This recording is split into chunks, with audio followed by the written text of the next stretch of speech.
All right. Well, good evening and happy Tuesday to you. I know that we are getting ready for this holiday season, Thanksgiving, and I pray that you have an amazing time with your families and friends during this season. But most of all, that you enter it with a grateful heart, a grateful spirit, and that you give thanks with a grateful heart and a grateful spirit. Um, I wanted to conclude. It's been a super busy time, but I did want to pick up where I left off talking about attitudinal disposition. Um, but before that, I don't think I can't recall. I think, yeah, I did come in before, right after the Pen to Paper Business Summit 2023, which was an absolutely phenomenal time. And I tell you, some things happened in that session that just cannot be words can't really describe it well enough. You would have had to have been in the room. Before I go into tonight's session, because I'm going to be brief tonight, but I definitely want to pick up where I left off. Of course, Pen to Paper 2024 is now available for early bird registration. Standard registration is 197 and VIP is 397. And so those spaces are already starting to go. So you definitely want to go over to the website, bridgetmoody.com events, and you want to go ahead and grab your spot. It's going to be an amazing time, 2024. In addition to that, coming up to the November annual event here in Dallas, Texas, there will be a pen to paper tour. And so there will be several cities that we'll be stopping in over the course of 2024 to bring pen to paper to a city near you. So if you are a person who would like to be a host and get information about what that requires and how you could assist in being a host and bringing this fundamental basic structure that is a necessity, I believe, every aspiring business owner, and existing business owner, I believe that it can definitely change the trajectory of how you see vision, how you see yourself in your vision, and what that looks like for you going forward.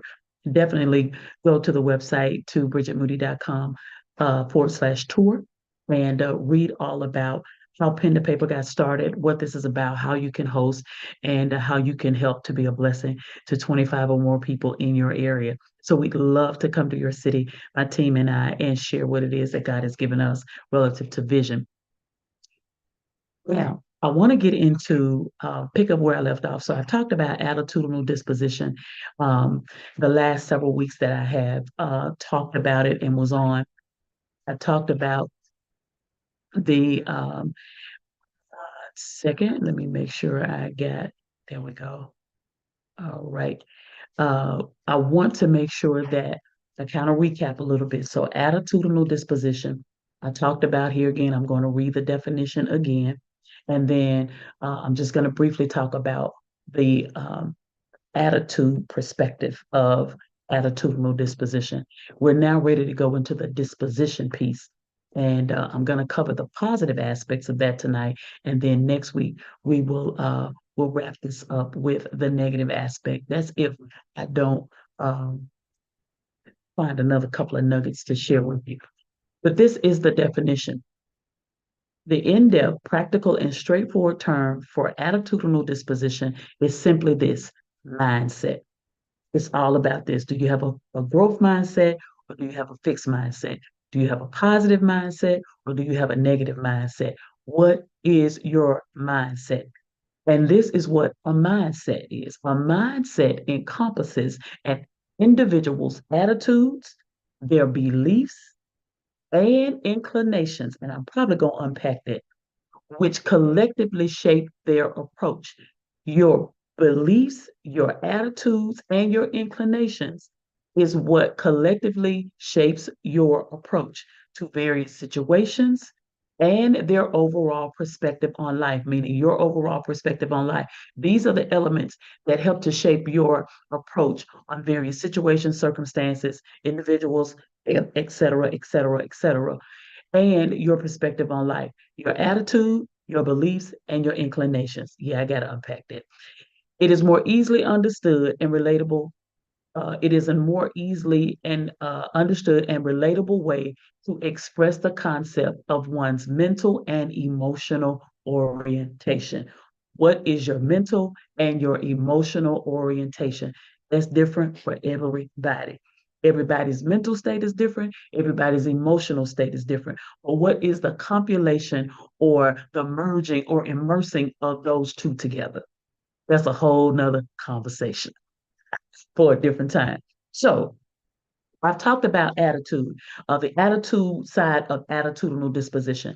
And so one piece and part of that is the spiritual side, and then there's the practical side. Okay, so I talked about 5 aspects of the practical dimension of attitudinal disposition, and those 5 areas you'll have to go back and watch the other videos to get caught up.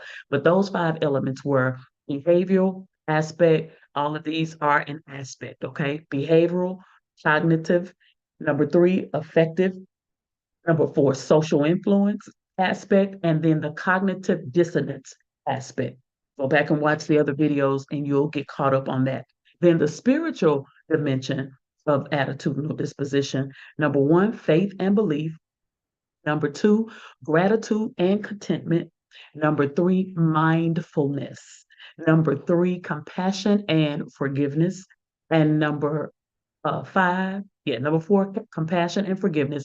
And number 5, service and altruism. Altruism. So those are the aspects of attitudinal disposition from the attitude perspective. Now, let's talk about briefly tonight disposition. Disposition is a term that relates to person's inherent qualities, tendencies, and behavioral inclinations.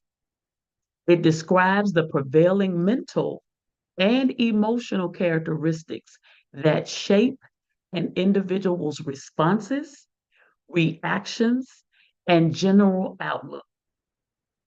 I'm going to read that again. Disposition is a term that relates to a person's inherent qualities, their tendencies, and behavioral inclinations. It describes the prevailing mental and emotional characteristics that shape an individual's responses, reactions, and their general outlook, their basic general outlook on life, period. So I want to talk a little bit about um, the negative and positive, but I'm going to start with the positive aspects of disposition. And so the first one is inherent positivity. Okay. So this is the first one. We got 5 elements for this tonight, and we'll be done. Inherent positivity. A positive disposition suggests that an individual typically exhibits an optimistic and cheerful outlook on life. They tend to see the good in situations and in people, which often leads to an uplifting and harmonious social environment. So, long story short, if you are an inherent positively person, that's your disposition, then you're fun to be around, right? There's a joy about you. Your disposition is harmonious, it's cheerful, and you welcome people into your space. So it's a harmonious social environment, and that's the kind of environment that you create. Okay. Uh, Number 2, resilience. Here again, these are positive aspects of disposition. People with a positive disposition are more likely to exhibit resilience when facing challenges and setbacks. They view obstacles as opportunities for growth, learning, and maintaining a can do attitude. In other words, you're not a quitter. You're resilient and you find a way to win no matter what. You find a way to see the positive no matter what. If it doesn't work this way, I'm going to pivot and I'm going to do this. Resilience. Okay. Number 3, kindness and empathy. Okay. Kindness and empathy. For those of you, if you're a note taker, you're a move maker. So, all right, note takers are move makers. That's what my coach says. Number 3, kindness and empathy. A positive disposition often includes a natural inclination toward kindness and empathy. Let me say that again. A positive disposition, positive now, often includes a natural inclination towards kindness and empathy.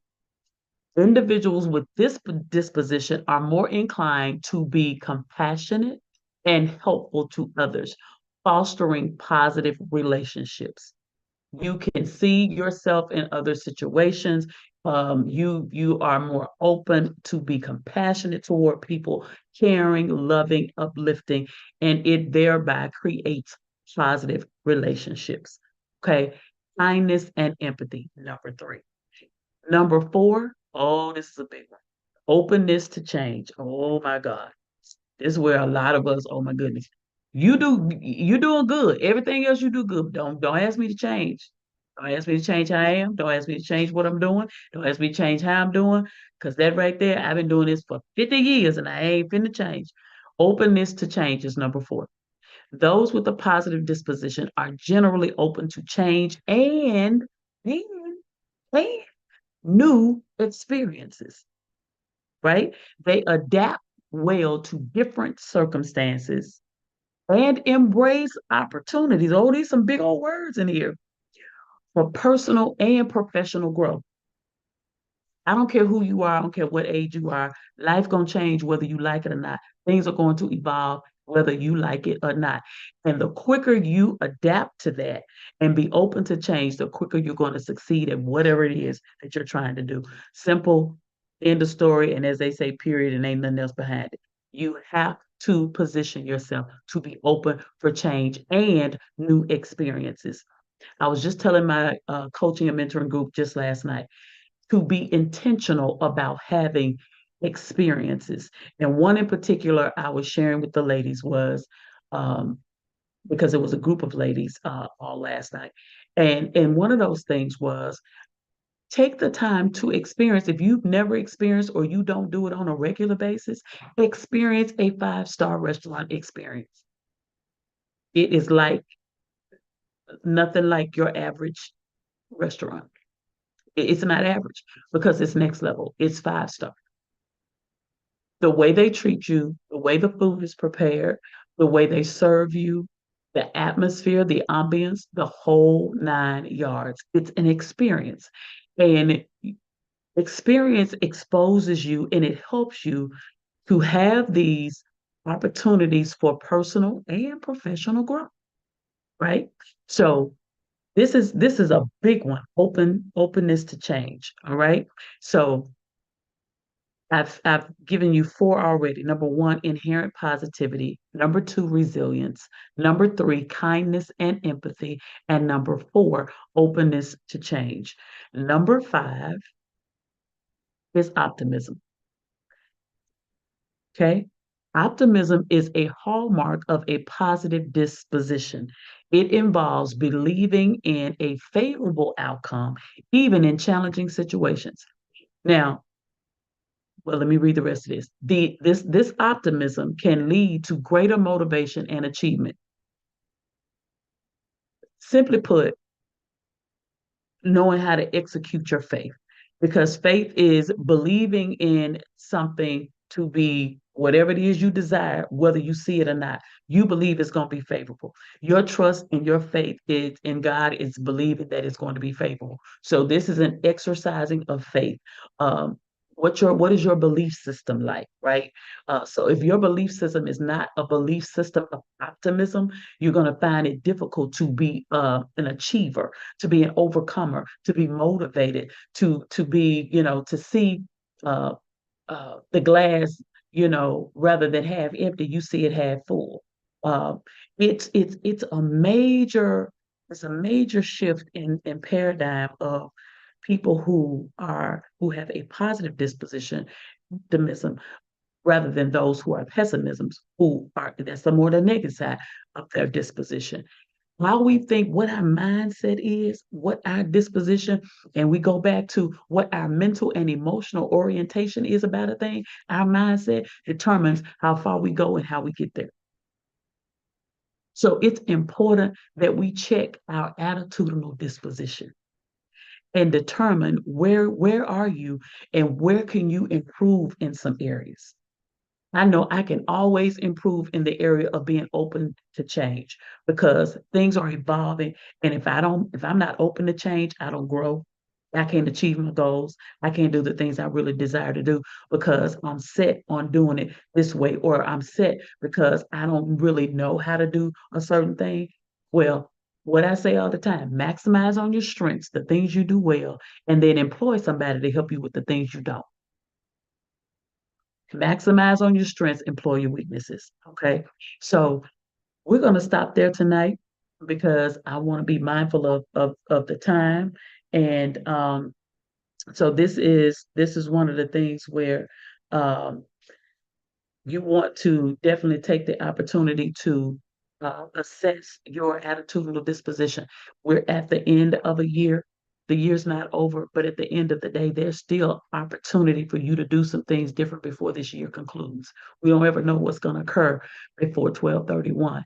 But as you prepare to go into the new year, this new year, Rosh Hashanah 5784, is the year of open doors, and it's the year doors of advancement. But you got to be prepared. You got to have openness to walk into these doors that are going to open in 2024. You got to open your ear gate. You got to open your eyes. You got to have your eye gates open, and you got to open your heart. You got to be able to receive. You got to be able to hear. You got to be able to see. So your disposition, your attitudinal disposition needs to be on point so that you see the right thing, you hear the right thing, and your heart is open to the right thing. All right. Well, listen, that's my time for tonight for Tuesday Motivation and Conversation. As always, I enjoy coming and sharing with you every Tuesday night. Uh, I'm going to have some guests coming up soon that are going to be joining me on this platform. It's time to have some company.